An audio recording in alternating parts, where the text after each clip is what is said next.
So I think as Brand South Africa, well, I think I'm the fortunate one here because Tembele has set the scene quite well in terms of the work that we do.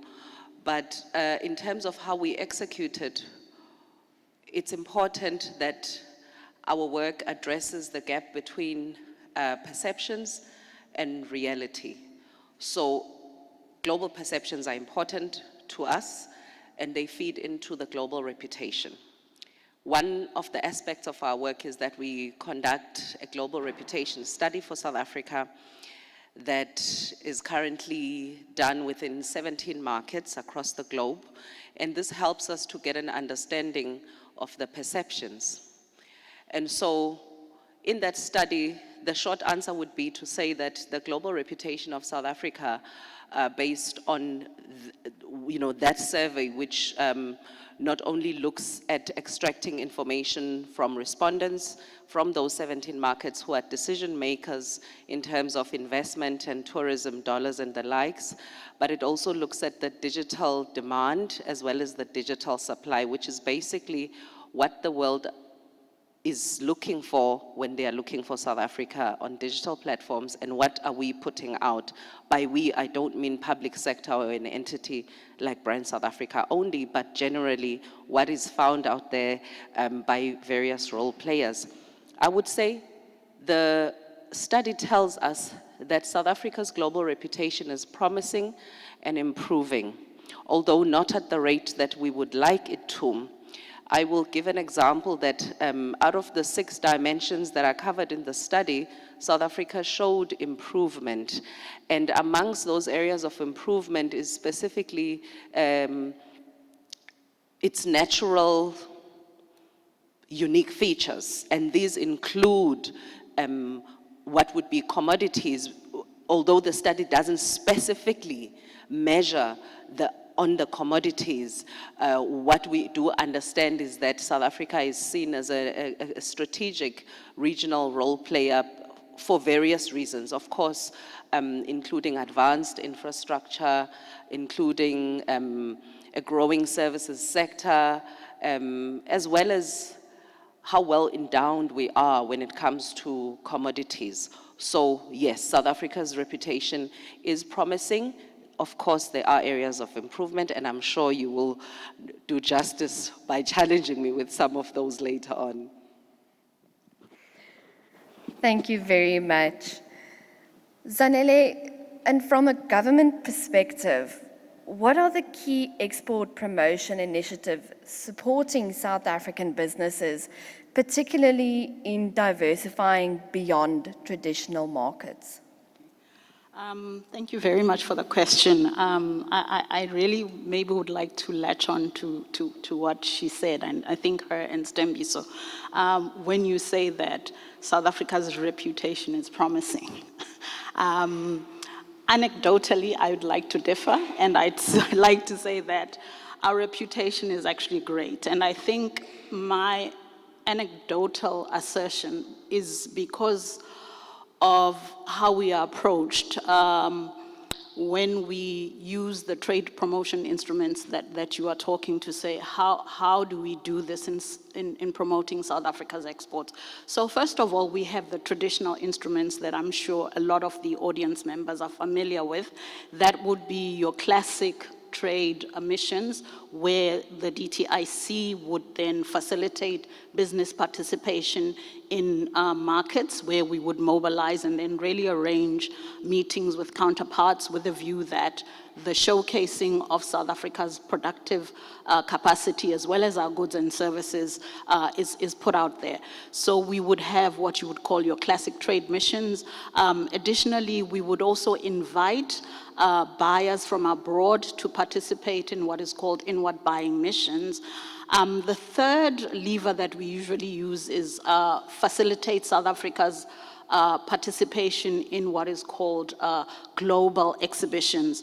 And the reason why I started my comment to say that our reputation is great is because we are inundated with invitations from all over the world to participate in various exhibitions where it's almost as if an exhibition is not if South Africa is not there. So against the backdrop of limited funding, we really are not able to participate everywhere. But I think to move the conversation forward, where you are asking, how are we using these instruments that we have to really ensure that South Africa is moving away from its traditional markets, not moving away, but really expanding its exports in the traditional markets. What we are doing most recently, I think we are leveraging of the participation or the visits by our political principals. So generally, you would find that there would be government-to-government interactions if a president is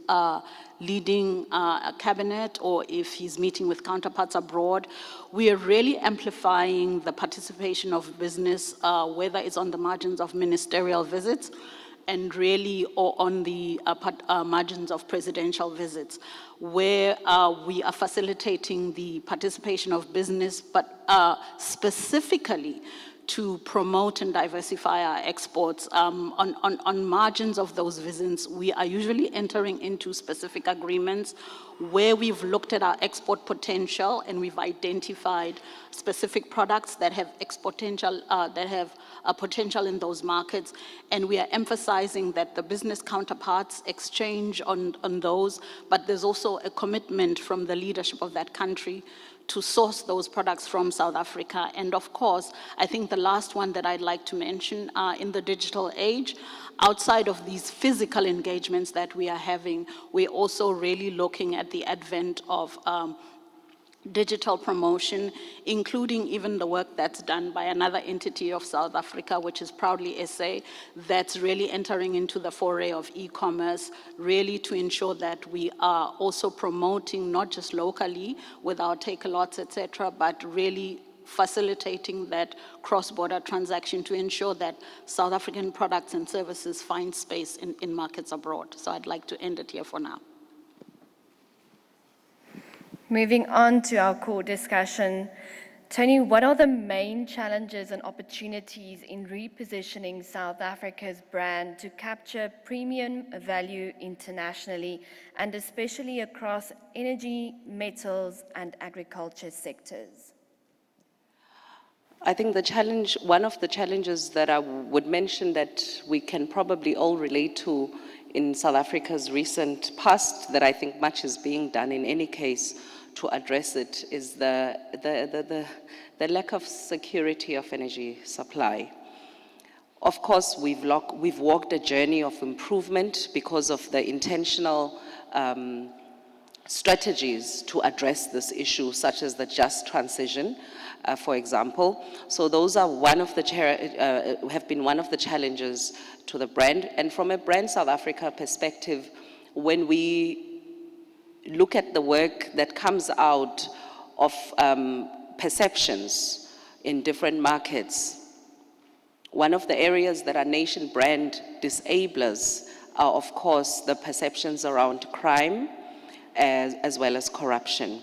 Now, as South Africa, and I think Stembile mentioned this when she was speaking as well, we are not a country that hides much of its dirty laundry, and that is one of the principles that come from the fact that we hold our democracy and the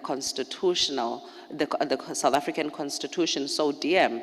So it is built in such a way that you cannot hide anything, and there is such an important principle of freedom of expression and transparency that inherently has an unintended consequence of we are the loudest loud hailers about that which is a disabler to our nation brand as a country.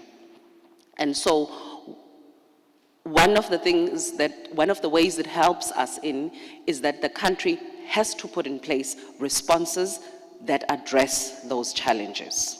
So I would mention those among some of the challenges that we have.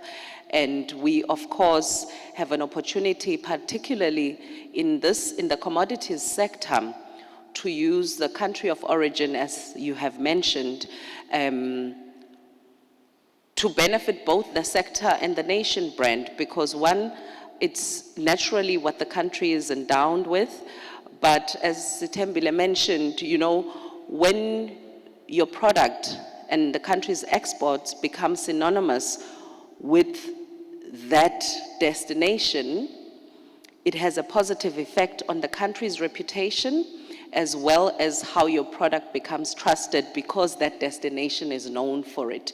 It also compels an enhanced quality amongst exporters of that product, because you are then expected. It's like,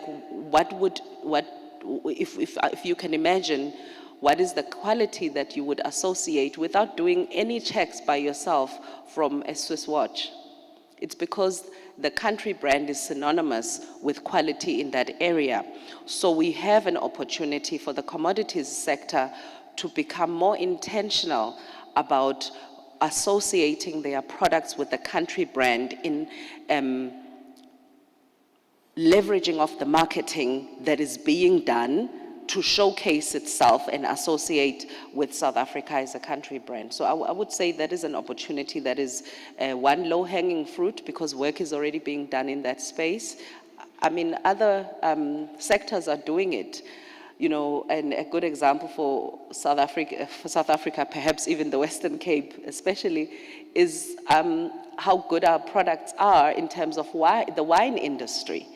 They've been, over the years, very intentional in terms of working with us, leveraging off our work, and we also do the same with the sector because it puts the country's best foot forward with regard to that sector.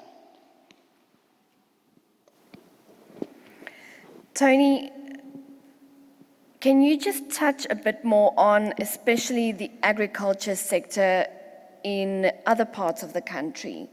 I know you've mentioned the wine in the Western Cape, but we'd like to know, especially when it comes to exports in the agriculture sector, are there different regions that are doing well? Yes, there certainly are. And I think it was a few weeks ago, if I'm not mistaken, that there has been agreements that have been established.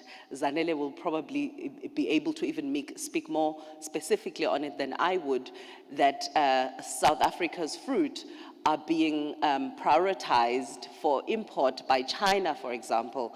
A couple of months ago, we did some work in India and learned that the pears, any random pear that you can buy in the street or a supermarket in India, is more likely to be from South Africa than not.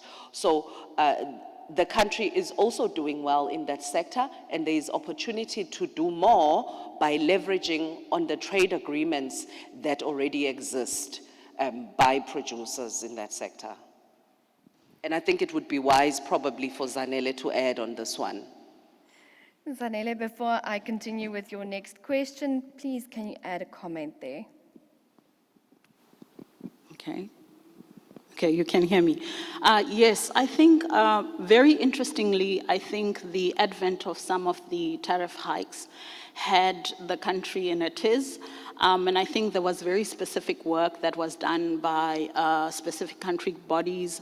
I'd like to quote specifically the Citrus Growers Association. So if you look at oranges and the work that they've done, even preceding the advent of the tariff hikes, when they went on specific campaigns in certain Asian markets where they are seeing the yielding of those results. I think in the news a couple of days ago, it was reported that there's a citrus hike, which was really not anticipated because of the reliance of the traditional markets in that specific space. If I can also quote specifically the avocados, where the Department of Agriculture has done a lot of work in unpacking and making sure that there's been compliance in terms of the standards, in terms of the phytosanitary. So a lot of our avocados have found room in Asian markets, specifically China. I think in some of the instruments that I was speaking to, the National Pavilion, one of our largest exporters of avocados actually had a whole stand when we would usually have one national pavilion encompassing a number, they actually had a whole stand. And in almost all the engagements, we get requested for that. I think other interesting agricultural products that we have, I think where we are now talking to value addition, some of the exporters that we are promoting, for instance, in their teas, the natural teas that we have, so some specific specific teas that we have in South Africa that are not found elsewhere. For instance, your cancer bush teas are finding expression, your rooibos teas always. I think from the Eastern Cape, the wool that goes into the into other manufacturing processes, that's finding expression as well. But very, very, very interestingly, our essential oils. And I'd really just like to quote one of the unique products that we have in South Africa, which is the Kalahari melon. If you consider the Kalahari melon and you compare it with other natural ingredients, you find that it has a higher, almost 400 times the concentration of vitamin E. Now, where that is going is actually going into our traditional markets, but is going into ingredients of high-end cosmetics. So where we would promote, you know, your lavender oil, et cetera, they're looking specifically at our essential oils, which have proved to have some of the highest quality because of our terroir and in terms of what goes in there. So we are actually seeing a very interesting development in the cosmetic space with some of our natural ingredients. That is just one amongst many, many, many, many. But I don't want to be here all day. Thank you, Zanele. So with schemes like EMEA and the market diversification, how is the DTIC facilitating greater intra-Africa trade, and what roles does the African Continental Free Trade Area play in this? No, thank you very much. I think the reason why I think you are emphasizing on the AFCFTA, I think the context is important. When you look, I know that this is a commodity summit, but when you look at our trade with the rest of the world, a lot of the bulk of that trade is on raw products. But with the African continent specifically, it's really heavily based on the value-added products. So I think already that's advocacy for us to really focus on the implementation of the AFCFTA. Now, the instruments that you mentioned EMEA, which is the Export Marketing and Investment Assistance. That's a scheme that is administered by the DTIC. What that scheme does, it really looks to partially compensate an exporter in exploring a market. So we would go in, depending on the level of an exporter. If it's someone that's new on board, we would usually fund almost 100% in terms of their exploring of that new market. The instruments, also we would facilitate their engagements with their counterparts in a trade mission, or we would also then fund their whole stand, their transportation to that particular market. Why we are doing this, it's part of our market diversification strategy. Of course, looking away at really strengthening our entry into new markets and still expanding or extending our trade with our traditional markets as well. So that is really hinging on what we called the butterfly strategy, which at its core looks at the implementation of the AFCFTA and then also supports the trade with other partners. That is what we would call the wings of the strategy. But what we are doing specifically to implement the AFCFTA, I think in this year alone, in this financial year alone, we've had about 14 trade mission stroke national pavilions with the funding that we have. And of those, about 50% of our efforts will really be directed to the African continent. Some have already taken place, some are still coming. the key thing that we did in this year was really facilitate South Africa's participation at the Intra-Africa Trade Fair. Now, that's the flagship national pavilion, which enables, of course, South Africans to participate, but it brings together all of Africa under one roof. And there you are almost able to multiply your benefits, because you are not just targeting one country as we would in the bilateral work that we would do. But an interesting development as well is that South Africa, through the leadership of our minister, and very close to, with the processes that go to Parliament as well, very close to finalizing South Africa's accession to the Afrexim Bank.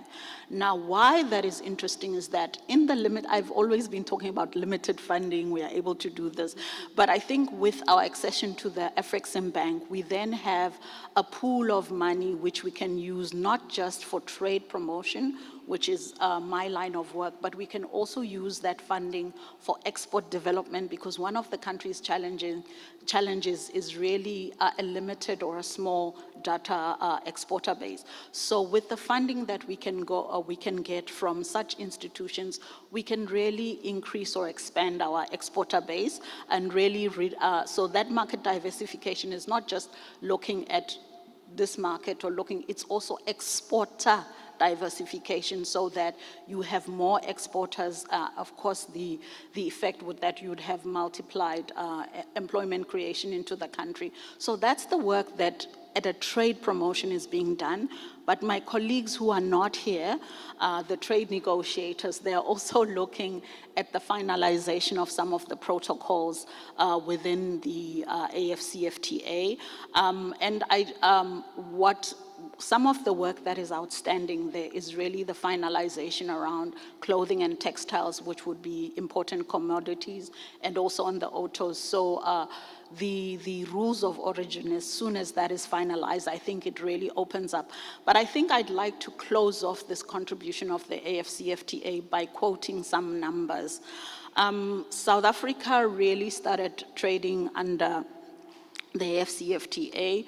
There's 24 countries in that already. South Africa started in January 2024. And of course, when I started the statement, I talked about how South Africa's trade with Africa is really skewed towards value-added product. The stats that I want to mention really, I think, make a very strong and a compelling case for prioritizing Africa. If you look at the statistics prior to, and we are looking at prior to South Africa's exports to the African countries now beyond SADC, because our trade has traditionally been with SADC, that was circa 450 odd million in terms of that. But if you look at our statistics from January to July, under the AFCFTA, that has actually tripled. It's gone to 1.84 billion. So just in the 6 months, with the 13 non-SADC countries that are in there, we've multiplied our trade almost, to levels which we didn't before the AFCFTA. And even in terms of exports, what we are importing from the African countries is also increasing. But I think the case for South Africa's exports into the continent has really been made in 6 months. If you are tripling your figures to what you had prior, we really, I think, as soon as we finalize these other elements, we'll be able to really see a lot of exponential growth, for lack of a better word. Thank you very much to our panelists. Now we'd like to hear from you, our audience. If you have any questions or comments related to today's discussion on South Africa's national brand and commodity export potential, please raise your hand and my assistant will hand you a microphone. Thank you for your presentations. My name is Joe. I'm Adi Echendu, Emeritus Professor at University of Pretoria. Do we have to apologize for telling the truth? I'm talking to Brand South Africa. We don't need to apologize that we told people about our crime stats and whatever. So shouldn't we just add, we tell you the truth, the whole truth? And in terms of all the products and everything else that you're marketing, we tell you the truth. What's wrong with that?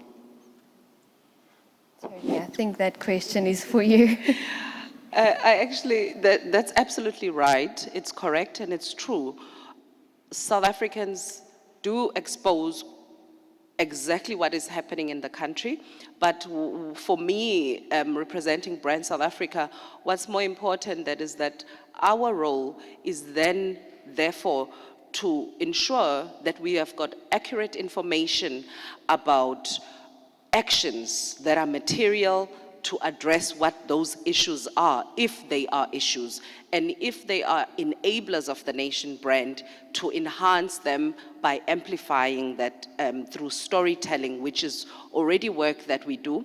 But I think there is always place for improvement, and I think one of the opportunities in order to improve that would be to make a call to action to stakeholders to say, you operate in your own different spaces, you know the areas of excellence and the unique features that comprise of your space, and it is only in collaboration, alignment, and brand association with your space that we can be able to make better impact together that will benefit the country altogether. Thank you very much. Thank you for the question. Do we have any other questions? Hi, good morning, and thank you for a wonderful panel. My name is Julia, and I'm representing Linear Capital. My question for the panelists is, we see a lot of small and growing businesses that are specializing in localization. Let me come over, I can't actually see you. Specializing in localization of products here for the export market. What would your advice be to them looking to create jobs here, raising a bit of capital here, wanting to export, and especially minimize the imports and really localize production here? What would your message be to them about how to access Brand South Africa and get their products overseas? Because it is really a difficult thing as a small business to access overseas markets from here. Thank you.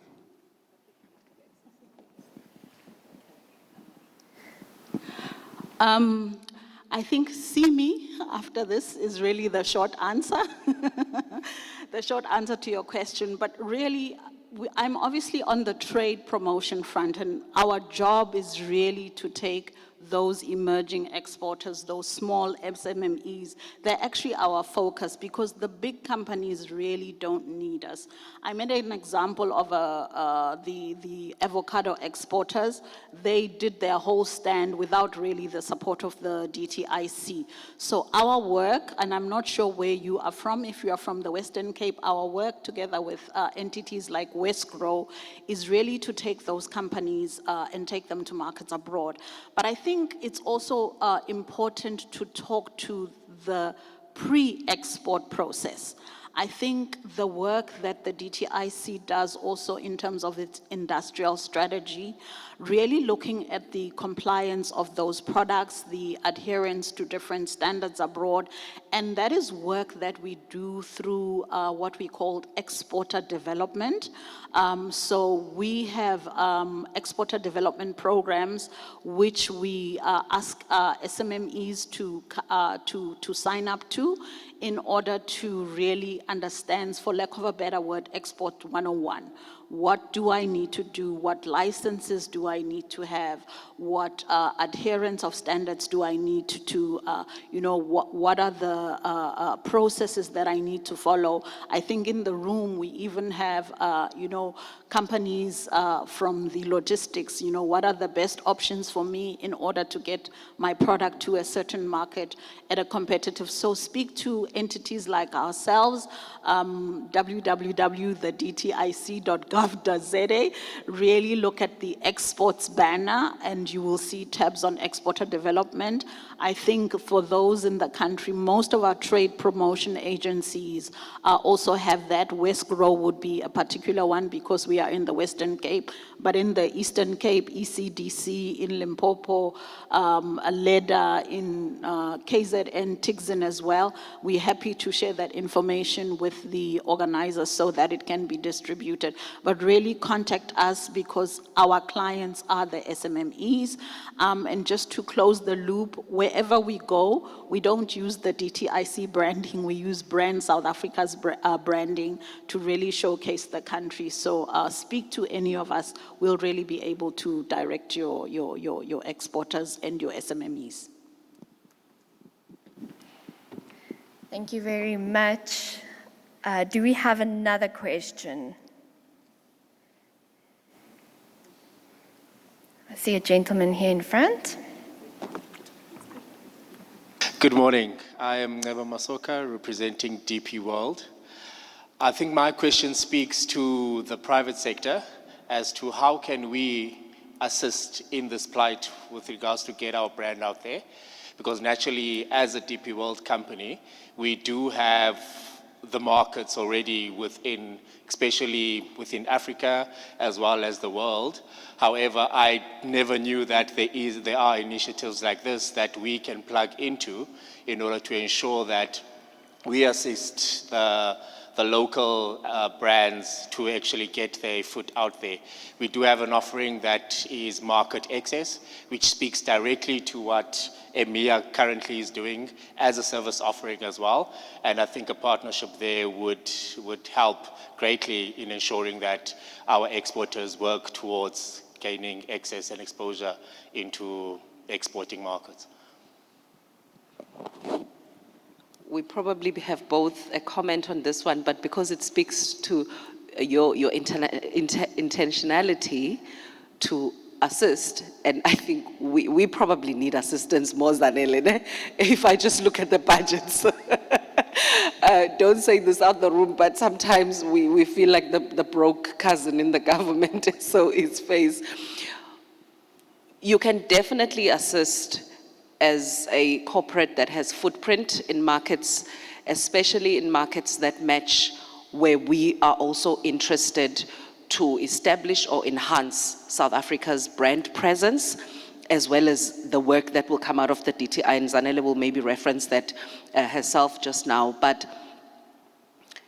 your presence in the rest of the African continent is very important because it is a platform for opportunity to, one, share your resources to enable the South African nation brand to also be present. So we could look at collaborations where they match our future plans and interest, and you could simply be an enabler.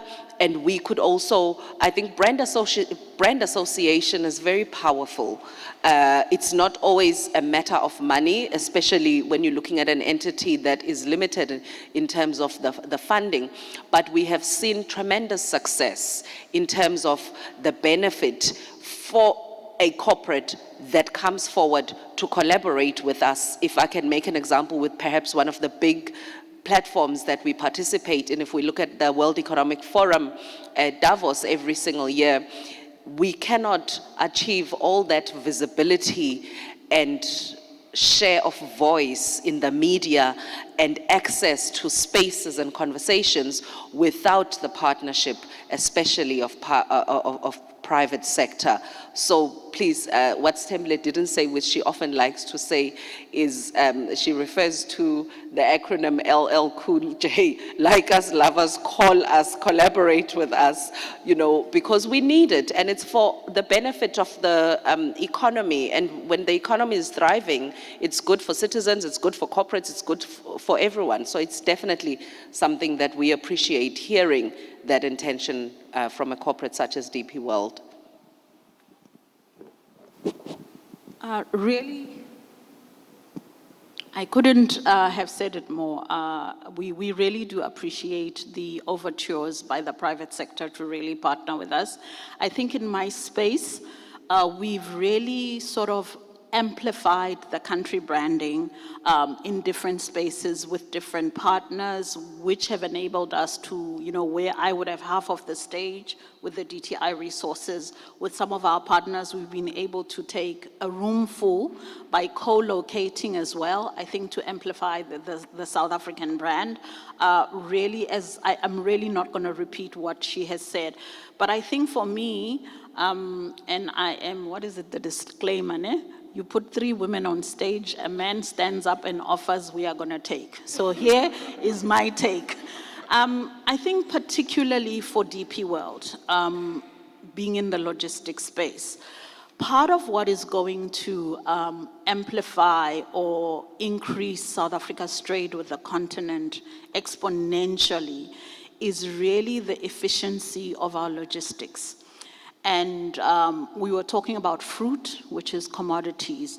Part of what is an open secret is the shelf life of our fruit and our veggies. So to the extent to which you can assist with cold storage, transportation, and really helping not just South Africa, but the African continent to facilitate our trade with transport, our transportation and storage of our commodities, that would really assist.